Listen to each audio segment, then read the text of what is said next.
This is Newstalk ZB News. It's 6:30. I'm Raylene Ramsey. A geopolitical expert says it's a good thing a New Zealand Navy ship was on its own in waters around East Asia when it was shadowed by 7 Chinese warships. The vessel was patrolling last month as part of international efforts to monitor and restrict North Korea's nuclear and missile activity. The Defence Force says the Chinese ships followed at a safe professional distance. Jeffrey Miller told Ryan Bridge, we'll have to wait and see if there are further repercussions. China takes the view that when you undertake joint actions, particularly with other Five Eyes countries, that's more provocative. So the fact New Zealand was on its own possibly makes it a little bit better. This is Newstalk ZB News. It's 6 o'clock. I'm Raylene Ramsey.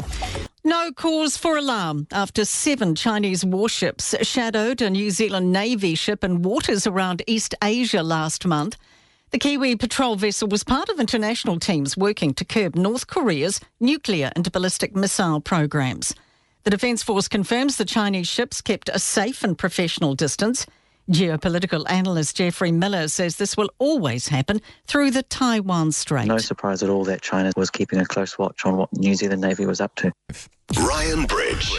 Right, China's very sensitive right now over Taiwan, thanks to Takaichi, who's the new Japanese Prime Minister. And our Defence Force has kind of been caught up in this. So they've revealed that one of our Navy ships was followed around by Chinese warships recently. HMNZS Aotearoa, been patrolling international waters. This is close to the East China Sea, close to the Yellow Sea. Helping to curb North Korea's nuclear ballistic missile programs. That's what they were doing there, but the Chinese didn't like it. So 7 Chinese warships shadowed the New Zealand Navy, apparently. According to the Defence Force, though, they maintained a safe and professional distance.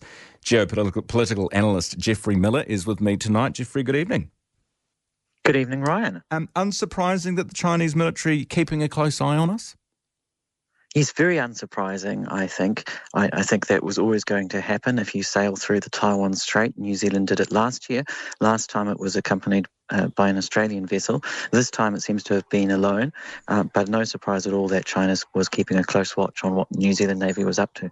Is it less offensive us doing it on our own, eh? I've thought about that, and I think, yes, in general, China takes the view that when you undertake joint actions with other, particularly with other Five Eyes countries, that's more provocative. So the fact New Zealand was on its own possibly makes it a little bit better in China's eyes.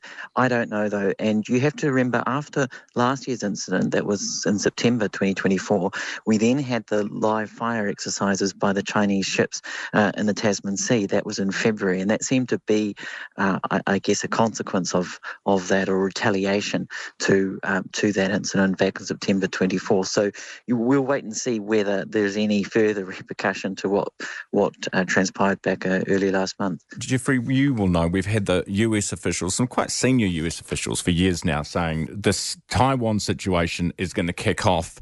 And some of them even gave a date. They said by 2027 we would see the Chinese either invade or blockade or quarantine or whatever Taiwan by 2027.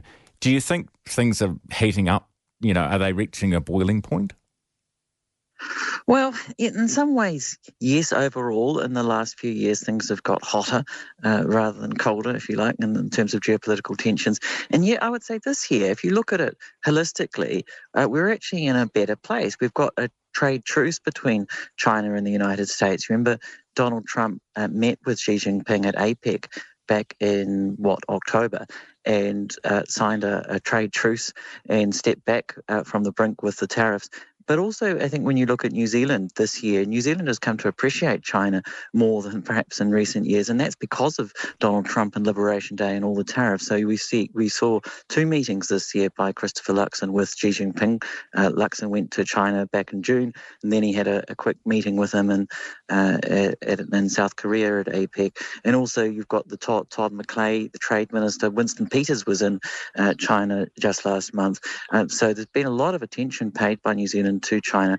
But the one exception here is Judith Collins, the defence minister, who's taken a very hawkish positioning, and she was up in Washington in mid-October, and you have to wonder whether she talked about what New Zealand was going to do with the Taiwan Strait with her counterpart Pete Hegseth. So, there are some differences, obviously, in the cabinet, and there's a more hawkish side, and there's a more, I think, trade-focused side.